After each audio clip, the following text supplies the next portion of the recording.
Right, as I was explaining the other day about the coils um, on this piece of paper about cross-connecting them on the array of 6 coils. Now, I was thinking about this and I was losing quite a lot of power because they're in series. Now, one way around that is to put capacitors across each coil to store energy so that the subsequent coil, when it's exposed to the flux, will be in series with the capacitance of the previous coil that's been charged and so forth. But that's a bit of a long-winded and rather expensive way of trying to do it, and yeah. So anyway, and I was thinking about this problem, and I basically used some of my old coils, the round coils, and I made some jigs, some little, hang on, made these little, these are the previous ones. I've made improvements since I did these. So these hold the round coils in the middle, and then the end coils, the flat coils, go on the end. But I put caps, I put end pieces across here, bridges across, to make them so that they encompass and hold the square coils. So the square coil are on the end and the round coils are in the centre, and I've got my ball bearing cores in the centre to attenuate the system.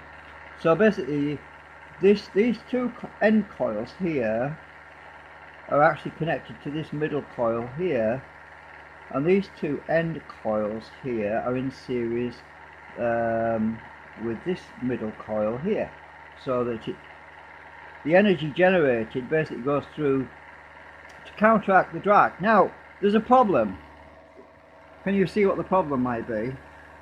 When we have the magnet directly dead center, this coil is fully energized, and as the rotor magnets start to move away, the energy that's stored in that coil will dissipate, so there won't be any coil left, any energy left to basically use these deflection coils to move the rotors away. So what do we need? We need a capacitor, a non-polar capacitor, which is basically AC, but it needs to be a substantial amount, something like, we're talking about maybe 10 or 40 microfarad. So the next stage, I'm going to have to order some because I've only got one. I've only actually found one.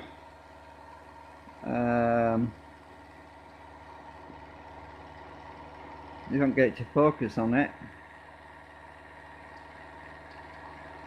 I've only managed to find one non-polar electrolytic at 10 microfarads at 16 volts. Now 16 volts is probably enough because the end coils don't get a lot of voltage across them, but I need a bigger microfarad than that. Now there is a way of making a non-polar.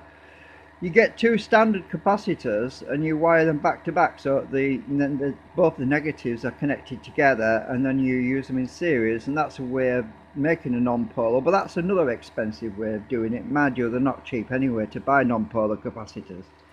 Now I did a test a while ago. I held this non-polar capacitor across my exit coil, which is basically these two connections here, and when I do that,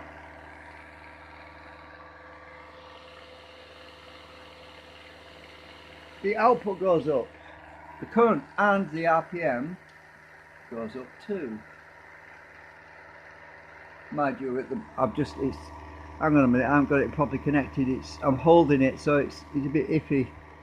I'm trying to get it to stay on here. Right, let me try and keep it on so it's connected. Right, let's see. Look at the RPM. It did go up, but yeah. Anyway, we saw the output go up.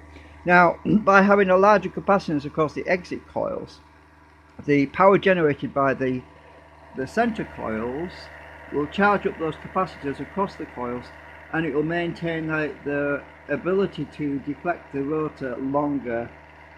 So what we're creating is a delay. What we're actually doing is creating a delay effect, which is what we want. we need an offset delay of a few microseconds really, so that those coils on the end are charged and maintain an energetic charge to deflect the rotors until the rotors pass, and then whatever energy is still stored in those coils will actually be useful, because it will, well, it also adds to the output of the center coils because it's in series with the coil, with those coils. So whatever capacitance is across there also increases the output of the main coils in the middle, obviously, because we're actually lowering the impedance of the exit coil, so we'll get a better output, which is what we're seeing actually. So we see more output, and we also will see more RPM. But anyway, enough of that. It's just a little update on the situation. I have been making some tweaks to the generator. It's a lot quieter now, because I did find out one of the problems that I overlooked was my RPM magnet array, this little wheel on the end with the magnet in it. Oh yeah, it was off center, because I just realized I only had one magnet in it, so it was out of balance. So I balanced that with some lead on the opposite side of the wheel, and my generator is much quieter. It's less, it doesn't vibrate at lower frequencies like it was doing before. You know, it used to make a lot of noise at around 4,000 RPM. It's much better now. So on the oscilloscope, let me just get the trigger lock sorted out. So that's what we're getting on those two inner coils. A much better output. It's much more efficient actually now. I'm seeing less drag when I load it down. Much less drag. I'm actually pulling out about, well, it started out when I first started, I was drawing about 110 milliamps on the output stage, but it's dropped down to 53 now, because these supercapacitors are nearly charged up. The LEDs coming on there, they're actually charging up really fast, which is a lot better than before. So I am quite happy about what's going on with it right now. It's fun. It's a lot of fun actually, and we're only driving the whole thing with about 730 milliamps. So we're actually running off 12 volt power pack at the moment. We're running it off this little AC DC power supply, so I've got the thing clipped on there. So I got sick of changing batteries. I wanted a stable voltage that wouldn't keep changing all the time. So I'm running it off, because I've got the current lower, because the input current's a lot lower now. I can run it on that 1 amp AC to DC power supply, which is something. Before, in the earlier designs, I was drawing about 1.5 amps at one point on the input, and I couldn't really use that power pack because it couldn't handle that, but now I can. So I was going to get my big power supply out of the cupboard, but I thought, well, nah, I'm not going to drag that thing out. I've got enough clutter around here as it is. I can't move. So yeah, just an update on the situation. I'm going to go on eBay and look for some non-polar capacitors, because I want to keep as less clutter as possible on here, because I've got more coils to add, and I'm glad I don't have to wind any more of them rectangular coils over there. Just thank God I've got plenty of them now, because if I'm using the round ones, I'm probably have to wind some more round ones. But I have got some on my old bubbleator over there. There's 4 of them there. 4 of those big coils on the bubbleator over there, which I can probably take those out, save me winding some more. I should have enough then, because I've got 2 more in the bedroom, 2 more of those big round coils, so I should have enough. I only need 8 altogether for this particular build. It's just a 2-stage build, you know, 2-section. I thought about making a 4-section, but then you get instability with the drive shaft wobbling and things at high RPM, and I decided to keep it down to 2. It's just more stable, less vibration.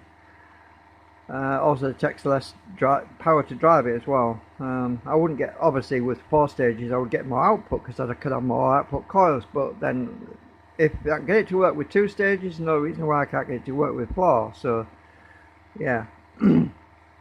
So not much else happening right now. I really like the new design that I've just done with these new brackets. It's really nice. I mean, I just literally slide them in, then I put the round coils in here, then slide them in like this, and once these are slid in,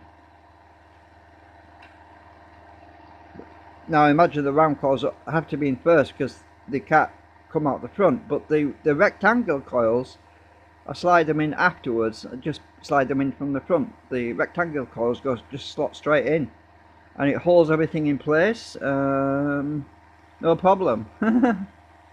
Right, so anyway, that's it for now.